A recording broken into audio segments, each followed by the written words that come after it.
Hello, I'm Dr. Sanjana and I'm going to talk about neuro and cranial nerve examination. So this video is for educational purposes only. So let's start by the case. The case is a 45-year-old male office worker who complains about persistent and dull bilateral frontal headaches for 2 weeks, and it worsens in the afternoon, but it's relieved by some over-the-counter medication. And he denies of any head trauma, visual changes, or nausea. And we are going to perform a full neurological and cranial nerve physical examination. So I'm going to tell you what things to look for. So while doing the case, you should read the case carefully, which is displayed on the door. Then just knock the door, sanitize your hand, introduce yourself. You can say that hello, good afternoon. I am Dr. Sanjana, and I am the doctor on the duty. And then you can ask, how would you like to be addressed? Can you confirm your date of birth? Then don't forget to record the vital signs.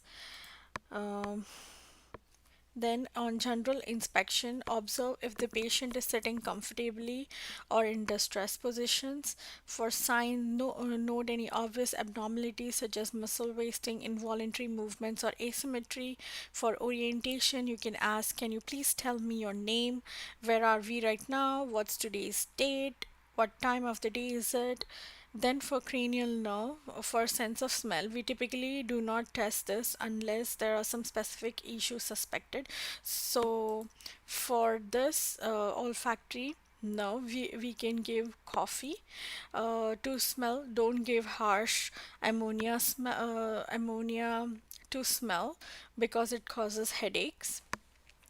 For moving on to optic nerve 2, so it is for vision, visual acuity, and visual fields. So we do a fundoscopic examination and we check the optic disc, the macula, and um, the ophthalmic nerve uh, in that fundoscopic examination. So be careful when you do the fundoscopic examination. Right eye for the patient's right eye, and our left eye for patient's left eye. Oculomotor, trochlear, and abducens. So eye movements, we can ask the patient to follow the finger with. We can ask the patient that follow my finger with your eyes without moving your head. For trigeminal, we check for facial sensation and mastication, light touch, pin prick on face, and clench teeth. We can ask the patient to clench teeth. We can pin prick and do cotton swab on the face. So we can do for all the three branches.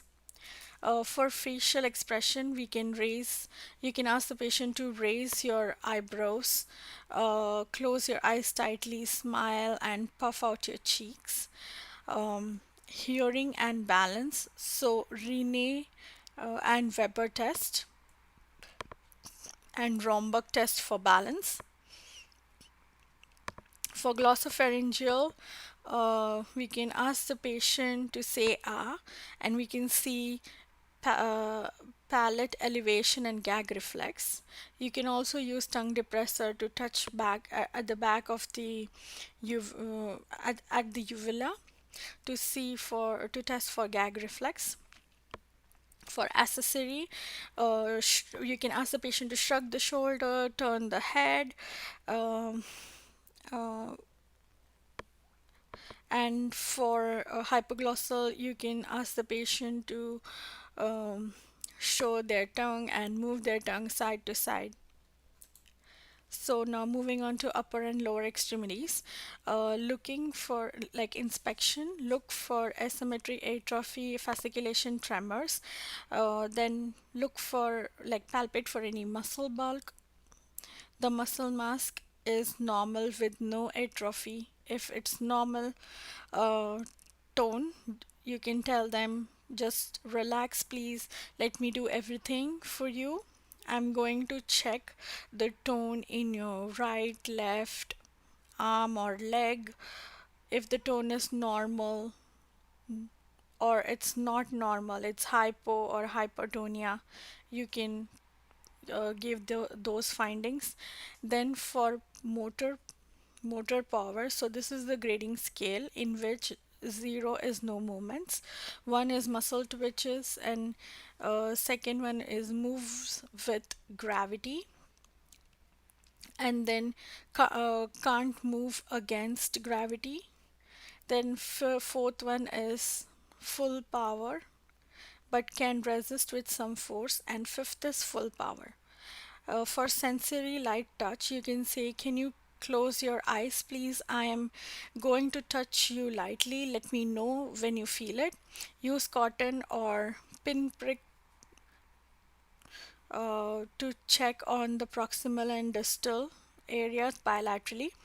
On the posterior column, you can check vibration. Use a tuning fork on the sternum and extremities and ask the patient to tell you when it stops. When you close your eyes, can you tell me if your big toe thumb is moving up or down? Then for reflexes, there is 0 means absent, weak, normal, brisk, than normal, hyperactive with clonus. You can check with Babinski reflex. I'm going to tickle at the bottom of your feet and then you can observe. For gait, you can take a few steps. Can you take a few steps for me, please? Walk with the patient protectively. Look for ataxia, difficulty in balancing. Rombook test. Can you put your feet together and close your eyes? Watch for increased swaying. So if there is swaying or patient falls, it's positive. For cerebellar nystagmus, you can say, can you follow my finger, move finger side to side? If positive, then uh, it's voluntary and rapid eye movement. For finger to nose test, if positive, it shows inability to accurately touch their nose with finger. So you can ask them with your extended arm with your arm extended, touch your finger to mine. Finger to nose test, touch your nose, then my finger. Look for intentional tremors or loss of coordination. Heel to shin, slide your heel down your shin. Do that bilaterally. For cortical sensation, there's 2 point discrimination. Use a tool, blunt tool on the hand to see to assess the minimum distance at which the patient can distinguish 2 points. You can draw something on the patient's palm to check if they can identify the number, or you can ask them to hold some shape in their hand to see whether they can identify what it is. uh, then for psych evaluation, you can actually do mini mental status examination or a MOCAS test. So you can ask the patient to name something. Then you can ask, have you experienced any difficulties, numbness during speaking? You can ask them today's date. You can ask them to recall you can tell them three words such as apple, table, penny, and then you can ask them to repeat those three words. You can ask what they had for the breakfast. You can tell them number, for example 538. Then you can ask them to tell those numbers backwards. Then you can ask them to spell the word world backwards.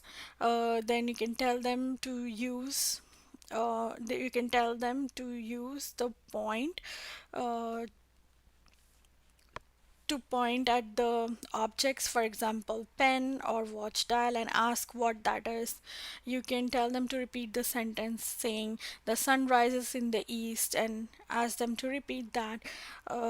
Then you can ask them to repeat those three words that you said, that were apple, table, and penny. You can give them a small math problem. For example, how much is 35 plus 6? So it would be 41. So they should be able to do that. Then you can ask them some critical thinking question. For example, imagine you're walking on the side of the road and you find a letter on the ground and someone else's address is on it. What you would do? You can ask them how those are similar, like apples and oranges. So they should answer like they are fruits. Then you should thank them uh, for all this test. So remember to be empathetic and reassure the patient, clarify everything and keep it simple, respect the patient and make them feel comfortable. And I've always asked the consent of the patient before doing any before touching the patient, and use the patient centered approach, that is tailor your introduction down to the patient's level for the patient to understand. Thank you so much.